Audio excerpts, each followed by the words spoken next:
وزیر داخلہ کی جو آج کی بیان ہے وہ نہایت مایوس کن، قابل مذمت اور غیر ذمہ دارانہ بیان ہے۔ ایک ایسے ذمہ دار عہدے پر بیٹھ کر لوگوں کو گمراہ کرنا، حقائق کے برعکس جا کر آپ اپنے اس طرح کی بیانات دینا جن کا کوئی سرے سے وجود ہی نہیں ہے۔ میں پاک چین تاجر اتحاد ایکشن کمیٹی کے ترجمان میں مذمت کرتا ہوں اور نہایت افسوسناک اور مایوس کن بیان۔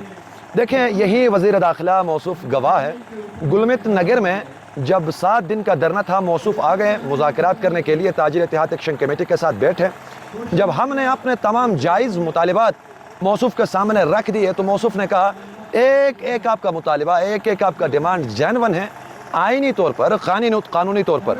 تو ہم نے کہا کہ جب ہمارے مطالبات آئینی اور قانونی طور پہ جینون ہے تو ان کا حل کیوں نہیں ہو رہا؟ تو موصوف نے کہا کہ دیکھیے، ہمارا اختیار نہیں ہے، ہم بھی مجبور ہیں، کیا کرے کہ یہ سمجھتے ہوئے بھی کہ آپ حق پر ہیں، ہم کچھ بھی نہیں کر سکتے، یہ وفاق کا مسئلہ ہے۔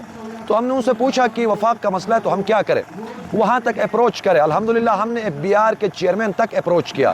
FBR کے چیئرمین نے اس چیز کو ایکسیپٹ کیا کہ جی ہاں، گلگت بلتستان کے جتنے بھی ڈیمانڈز ہیں یہ بالکل جینون ہے اور حق ہے۔ وہاں سے آ گئے، ٹائم دیا، 15 دن کا ٹائم۔ 15 دن کا ٹائم میں یہ مسئلہ حل نہیں ہو گیا۔ CM صاحب خود اس چیز کو لیڈ کر رہے تھے، محمد علی قائد صاحب جو منسٹر ڈیزاسٹر ہے وہ بھی اس چیز کو دیکھ رہے تھے، یہ مسئلہ حل نہیں ہوا۔ اس کے بعد کوئی فورم، کوئی ریاستی اداروں کے دروازے، کوئی ایسا نظام ہم نے نہیں چھوڑا جہاں پہ ہم نہیں گئے۔ کہیں سے بھی ہمیں جب کوئی رسپانس پوزیٹیو نہیں ملا تو ہم تنگ آ کر 21 جولائی سے ہم نے اس تحریک کا آغاز کیا۔ اب جب اس تحریک کا آغاز ہو گیا تو وفاق کی طرف سے ایک کمیٹی بنی جس میں تمام اداروں کی نمائندگی تھی، گلگت بلتستان کی نمائندگی نہیں تھی۔ ہم نے اس کے اوپر ریزرویشنز رکھ دیے تو پھر جا کے وفاقی کمیٹی کے اندر امجد حسین ایڈوکیٹ، حافظ حفیظ الرحمان اور CM کو ایڈ کیا گیا۔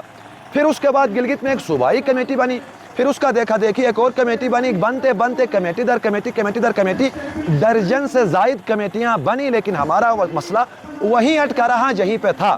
تو ہمارا مطالبہ یہ ہے کہ کچھ دن پہلے سپریم کونسل گلگت اور کیبنٹ کی مشترکہ طور پر سفارشات ہماری تیار ہوتی ہے، وہ سفارشات نہ اپیکس کمیٹی میں اس کے اوپر ڈسکس ہو گیا، نہ وہ اب تک وفاق بھیجے گئے۔ آج موصوف کے منہ سے یہ سلپ ہو کے نکلتا ہے کہ سفارشات اب تک جو ہے وہ وفاق تک نہیں گئے ہیں۔ ہم اس کے پرزور مذمت کرتے ہیں۔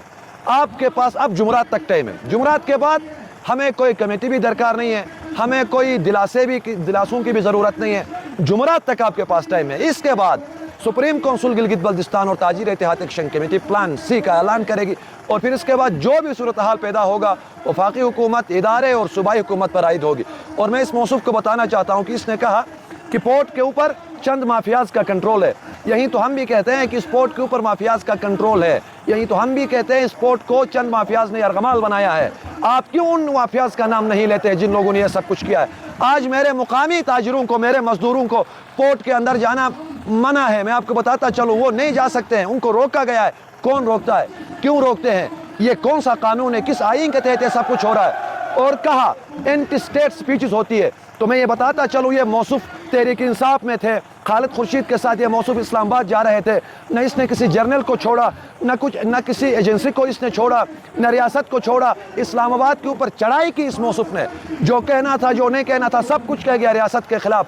آج میرا معاشی قتل عام ہو گیا ہے، پھر بھی اس موصوف سے زیادہ میں محب وطن ہوں، میری قربانیاں اس سے زیادہ ہے۔ اس کے پاس وزارت ہے تو آج یہ حب الوطنی کا اظہار کر رہا ہے، کل اس سے وزارت ہٹائیے، پرسوں یہ اینٹی اسٹیٹ باتیں مجھ سے زیادہ کرے گا۔ یہاں پہ کسی قسم کی اینٹی اسٹیٹ بات نہیں ہوئی ہے، موب ہے، لوگوں کا رش ہے۔ ایسے میں ایک آدھ بندے اگر وہ اس طرح کی بات کرتے ہیں تو اس سے تاجر اتحاد ایکشن کمیٹی نے اپنا بیانیہ الگ دیتا ہے، ہمیشہ اپنا اعلامیہ جاری کرتا ہے۔ اگر تاجر اتحاد ایکشن کمیٹی کے کسی فرد نے یا پھر تاجر اتحاد ایکشن کمیٹی کے اعلامیے میں اسٹیٹ کے خلاف کوئی بات ہو گئی ہے، ایون کسی انسٹیٹیوشن کے خلاف بھی بات ہوئی، ہم اس کو اون کرتے ہیں۔ باقی موب ہے بھائی، ہزاروں لوگ آتے ہیں، ان کی اپنی رائے ہوتی ہے، اس کو میں اون نہیں کرتا ہوں۔ موصف پھر یہ بتائے مجھے، اسلام آباد جا رہے تھے، پاکستان کے خلاف نعرے لگے، اداروں کے خلاف نعرے لگے، کیا اس کو شمس لون اون کرے گا؟ کبھی بھی نہیں کرے گا۔ ٹیکنیکلی زیادہ چالاک بن کے کہے گا وہ میرا نہیں تھا، جس نے کیا تھا اس نے کیا تھا۔ یہاں پر بھی یہ ہے، آپ سے زیادہ حب وطن لوگ یہاں پہ رہتے ہیں۔ ایسے مذموم مقاصد سے باز آ جائے، یہ چیزیں نہ کرے، یہاں کے لوگوں کو ان کا آئینی اور قانونی حق دے، تب جا کے اس خطے کے اندر امن و امان برقرار رہے گا۔